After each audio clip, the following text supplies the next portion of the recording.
just leads me to ask you, why is there such a big disparity between the F1 and FE then? You know, why is that?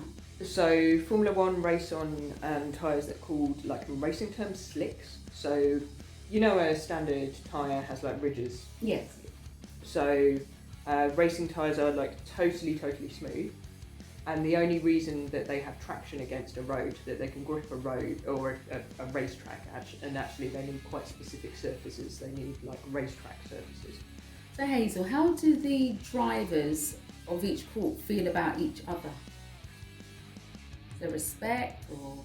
See, I think it's interesting because I think like if you go back 6 years, that's basically a lot of Formula One drivers in 2014 would have viewed Formula E as like a sad graveyard, as like, oh god, my career's over, like, I had to take this job.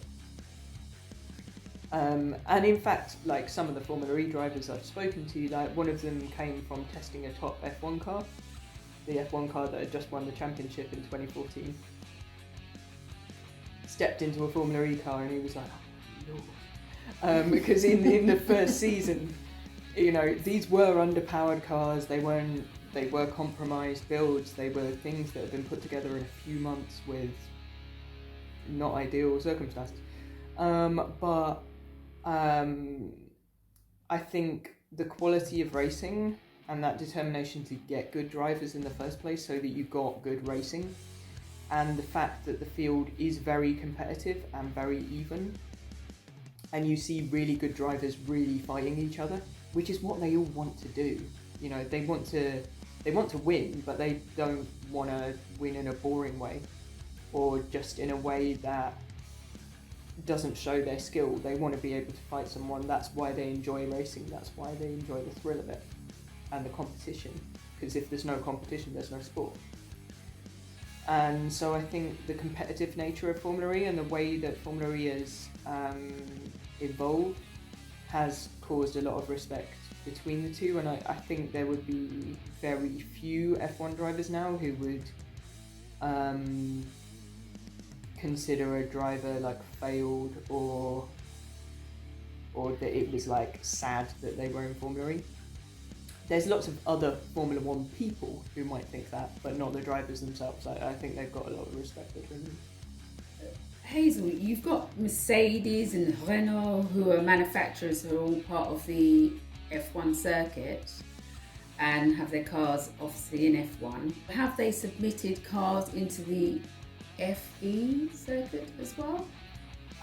So both of those two, yes. So Renault, from the very start of Formula E, were involved.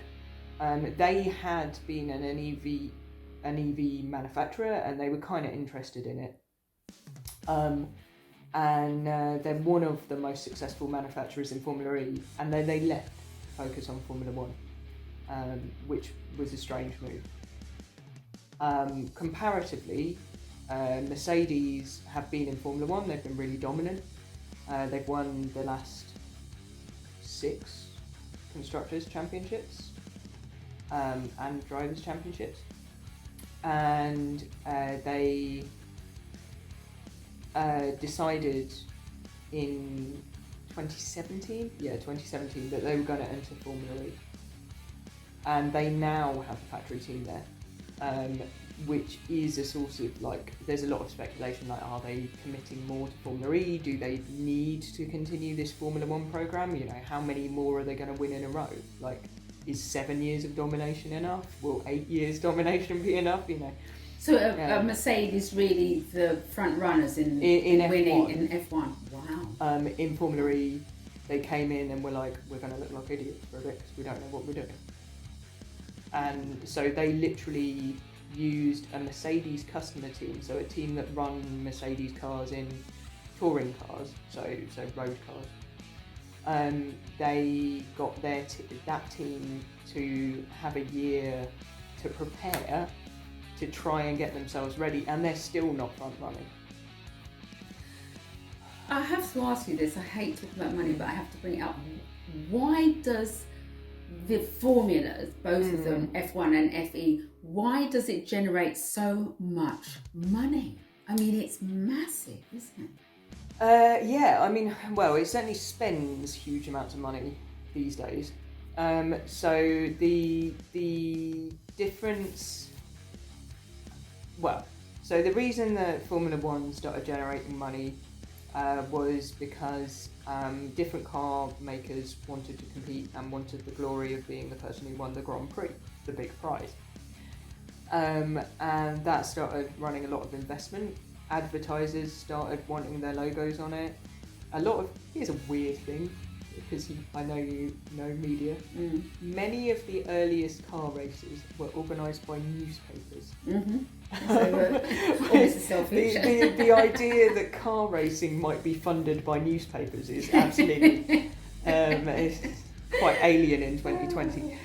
But yeah, so some of the reason that it attracts so much, or the reason that it attracts so much money, is the same reason that it attracts so many manufacturers, which is that people are paying attention to it and people are looking at it.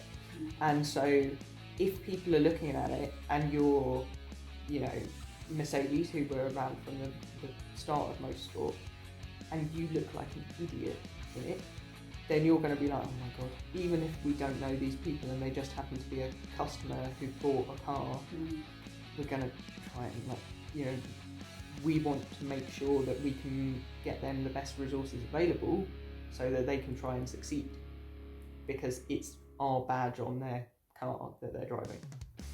And then equally, just the fact that lots of people are fans and lots of people want to be involved in it. So there's that attention and that reputation and the competition of it is why people spend large amounts of money. And yeah, it's partly, why Premiership football teams have so much money, because they've got so many fans and they can sell so many tickets, and they can, they can bring out a new shirt every year and people will buy it. But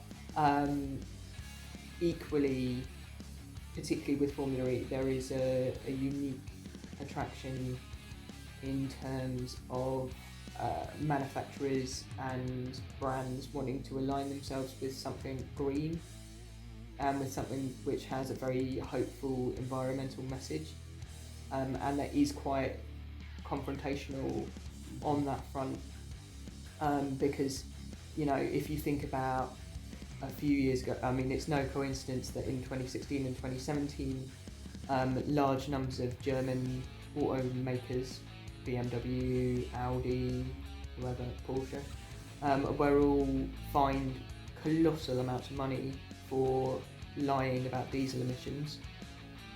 The consequences are still happening. There's still executives going to jail and being fined, and the companies are still facing consequences for bigger lies. All of them are in Formula E, and that's probably not a coincidence, because this is probably how they could possibly hope to recover their reputation. And they should be glad, because they're people who were not involved from the start, but they should be glad it was there when it came from them. So Hazel, is FE on TV? And if not, why not? And do you think that if it isn't on TV yet, that we'll be seeing it soon? So with Formula E, it's complicated. It started out, honestly, when it was first incepted, when it was first being put together, there was very little certainty about whether there was even going to be a whole season of racing. You started the season in Beijing and everyone was like, wow, it's the first electric race, oh my god. Well, I say that. Me and 5 other people watched it, mostly on YouTube, because it simply didn't have the credibility to be able to sell broadcast rights, to be able to sell broadcast slots. If you're, Sky or ITV or Channel 5 or the BBC or something, and you're like, okay, I want to be able to show the football or the Olympics or whatever, something where it's like, well, we think of a race calendar, but we can't tell you exactly what we're doing, and that's not going to be your priority. And you're not going to prioritise that in the schedule, and when there's that uncertainty around it, and you don't know if there's any audience for it, and it's brand new.